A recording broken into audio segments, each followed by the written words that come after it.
தமிழ் நண்பர்கள் அனைவருக்கும் வணக்கம். அக்னி சிறகு சேனல் சார்பாக இந்த வீடியோவுக்கு உங்களை அன்புடன் வரவேற்பது நான் உங்கள் கௌசி. கார்த்திக் ரேவதி சீரியலுடைய அடுத்த எபிசோடுக்கான ப்ரோமோ என்ன அப்படின்றத பார்க்கலாம். அதுக்கு முன்னாடி இது வரைக்கும் நம்ம சேனலை நீங்கள் சப்ஸ்கிரைப் பண்ணலாம் பண்ணிக்கிறேங்க. கூடவே இருக்க பெல் ஐக்கானையும் கிளிக் பண்ணி அதில் ஆல் அப்படின்ற ஆப்ஷனையும் கிளிக் பண்ணிக்கிறேங்க.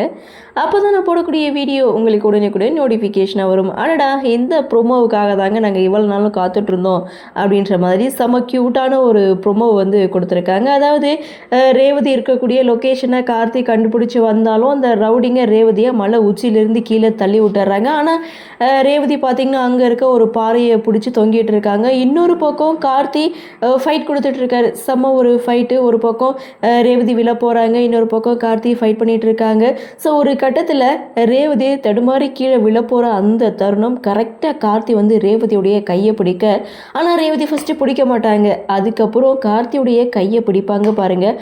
அந்த இடத்துலையே வந்து புரிஞ்சிடும். ஸோ ரேவதி கொஞ்சம் கொஞ்சமாக இனி மனசு மாறிடுவாங்க அப்படின்ட்டு. ஸோ அப்படியே கார்த்தி ரேவதியுடைய கையை பிடிச்சி அப்படியே மேலே தூக்கிடுவாங்க. ஸோ அடுத்த செகண்ட் ரேவதி கார்த்தியை போய் ஹக் பண்ணிக்கிடுவாங்க. அப்போ ஒருத்தருக்கு ஒருத்தர் வந்து பார்த்துப்பாங்க. ஸோ இதுக்கப்புறம் என்ன நடக்கும் அப்படின்ற ஒரு எதிர்பார்ப்போடு இந்த சீனோட இந்த ப்ரொமோவை வந்து முடிச்சிருக்காங்க. ஸோ அது மட்டும் இல்லை, சாமுண்டீஸ்வரியும் அடுத்து என்ன நடக்கும் அப்படின்ற ஒரு க்ளூவை வந்து கொடுத்துருக்காங்க. வீட்டு டிரைவராக வந்த கார்த்தி இப்போ வீட்டு மாப்பிள்ளை ஆகிட்டாரு. அடுத்து என்ன அப்படின்ற கேள்விக்கு அவங்க சொல்லியிருக்கக்கூடிய பதில், அடுத்து என்னுடைய மொத்த பிஸ்னஸையும் என் மாப்பிள்ளைகிட்ட ஒப்படைச்சிட்டு நான் ரெஸ்ட் எடுக்க போகிறேன் அப்படின்னு சொல்லியிருப்பாங்க. ஸோ அடுத்து என்ன, ஏற்கனவே டிரைவராக வந்து அதுக்கப்புறம் இங்கிலீஷ் பேசி ஸோ அதுக்கப்புறம் இப்போது பிஸ்னஸில் களமிறங்க போகிறாங்க. இந்த பிஸ்னஸ்லையும் அவர் வின் பண்ணிடுவார். ஏன்னா ஆல்ரெடி அவர் ஒரு பிஸ்னஸ்மேன், இதை சொல்லவா வேணும். ஸோ இதுக்கப்புறமாவது கார்த்தியை கொஞ்சம் கொஞ்சமாக ரேவதி புரிஞ்சுப்பாங்களா அப்படின்ற ஒரு எதிர்பார்ப்பு ஒரு பக்கம் இருக்குது. ஸோ இன்னொரு பக்கம் அப்படின்னு பார்க்கும்போது ரேவதியுடைய கண் முன்னாடி தான் சொல்லுங்கள் மேடம், அப்படியே செஞ்சிடறேன் மேடம் அப்படின்னு சொல்லிட்டு அந்த அடியாட்கள் மேடம் மேடம்னு பேசியிருப்பாங்க.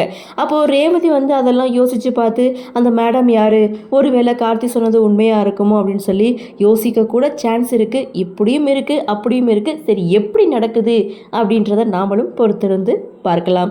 இந்த ப்ரோமோ பற்றின உங்களுடைய கருத்தை வழக்கம் போல் கமெண்ட் செக்ஷனில் பதிவு பண்ணுங்கள். இந்த வீடியோ உங்களுக்கு பிடிச்சிருந்தால் லைக் பண்ணுங்கள், ஷேர் பண்ணுங்கள். மறக்காமல் நம்ம சேனலை சப்ஸ்கிரைப் பண்ணிக்கிறீங்கன்னு சொல்லி இந்த வீடியோவிலேருந்து விடைபெறுகிறேன். நன்றி, வணக்கம்.